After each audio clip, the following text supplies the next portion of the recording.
സമയം ഇപ്പോൾ ഏകദേശം 5:30 ആയിട്ടുണ്ട് കേട്ടോ. ഞാനിപ്പോൾ ഉള്ളത് വെല്ലറ്റ് സിറ്റിയിലാണ്. ഇന്നപ്പോൾ നമ്മൾ കറങ്ങാൻ പോണത് വെല്ലറ്റ് സിറ്റിയിലെ കുറച്ച് ഹിഡൻ പ്ലേസസ് ഒക്കെയാണ് കേട്ടോ. എത്ര കണ്ടാലും തീരാത്ത ഒരു സിറ്റി കൂടിയാണ് വെല്ലറ്റ്. അതെനിക്ക് ഇന്ന് മനസ്സിലായി. കുറച്ച് ദൂരം അവിടെ ഇവിടെയൊക്കെ കറങ്ങി നടന്നിട്ട് പിന്നെ ഞാൻ നോക്കിയപ്പോഴത്തേനും സിറ്റി ഫുള്ളൊരു കാം ആൻഡ് ക്വയറ്റ് സിറ്റുവേഷനിലേക്കാണ് കേട്ടോ പോയത്. അറ്റ് ദ സെയിം ടൈം തന്നെ ഒരുപാട് ആളുകളുടെ സൗണ്ടും അതുപോലെ തന്നെ വണ്ടികൾ അങ്ങോട്ടും ഇങ്ങോട്ടും പോണതിൻ്റെ സൗണ്ടും അങ്ങനെ ഒരു ബ്ലെൻഡഡ് ആയിട്ടുള്ളൊരു അറ്റ്മോസ്ഫിയറാണ് എനിക്ക് ഫീൽ ചെയ്യാൻ പറ്റിയത്. ഈ സ്റ്റാച്യു അവരുടെ ഇൻഡിപെൻഡൻസിൻ്റെ ഒരു ഓർമ്മയ്ക്ക് വേണ്ടിയിട്ട് പണിത് വെച്ചേക്കണമെന്ന് കേട്ടോ. ഈ ഗേറ്റിൻ്റെ ഉള്ളിൽ കൂടെ ഉള്ളിലേക്ക് പോയപ്പോൾ എനിക്ക് ഒരുപാട് നല്ല കാഴ്ചകളാണ് കാണാൻ പറ്റിയത്.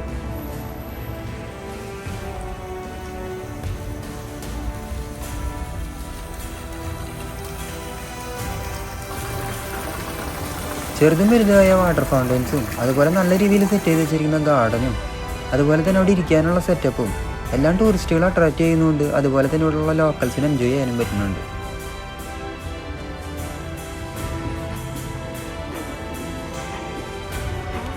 ഇവിടുത്തെ ഒരു പ്രത്യേകത എന്ന് പറഞ്ഞാൽ പ്രായഭേദമന്യേ എല്ലാവരും വന്ന് റിലാക്സ് ചെയ്തൊരു സ്ഥലം കൂടിയാണ് പാർക്കുകൾ കേട്ടോ.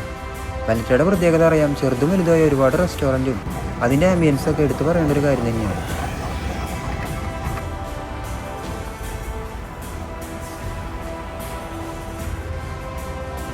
കാണുന്നത് പബ്ലിക് ട്രാൻസ്പോർട്ടാണ്.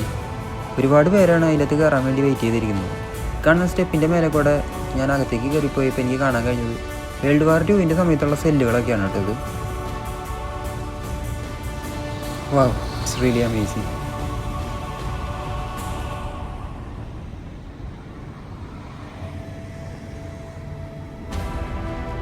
നമ്മളിപ്പോൾ നിൽക്കുന്നത് സെങ്കിലിയയുടെ നേരെ ഓപ്പോസിറ്റാണ് കേട്ടോ. ലാസ്റ്റ് ദിവസം നമ്മൾ പോയത് സെങ്കിലിയാണ്. അപ്പോൾ അതിൻ്റെ വീഡിയോ കാണാത്തവർക്ക് വേണ്ടി ഞാനിവിടെ പിൻ ചെയ്തേക്കാം കേട്ടോ. അപ്പോൾ ഇന്നത്തെ യാത്ര എല്ലാവർക്കും ഇഷ്ടപ്പെട്ടു എന്ന് വിചാരിക്കുന്നു. അപ്പോൾ ഇതുപോലുള്ള യാത്രയായിട്ട് നമുക്ക് വീണ്ടും കാണാം.